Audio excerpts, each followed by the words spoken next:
ঝটপট বানিয়ে নিন চিংড়ি মাছ দিয়ে আমের টক।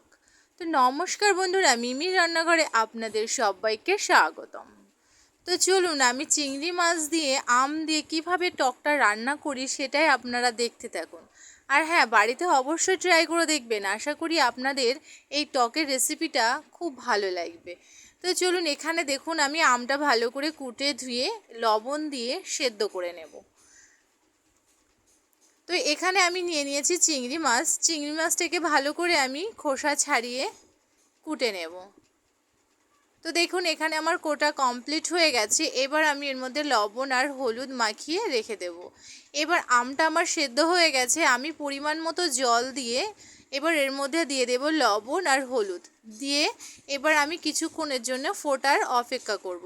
তো দেখুন এখানে ঝোলটা ফুটে উঠেছে, এবার এটাকে আমি নামিয়ে নেব। তো এখানে আমার নামানো হয়ে গেছে। এবার আমি কড়াইতে দিয়ে দিয়েছি অল্প পরিমাণে সরিষার তেল। সরিষার তেলটা গরম হয়ে গেছে, চিংড়ি মাছটা দিয়ে আমি ভালো করে ভেজে নিয়েছি। চিংড়ি মাছটা ভাজা কমপ্লিট। এবার আমি ওই তেলের মধ্যে দিয়ে দিয়েছি সর্ষে ফোড়ন। সর্ষে ফোড়ন দেওয়ার পরে যে টকটা নামিয়ে রেখেছিলাম সেই টকটা দিয়ে দিয়েছি।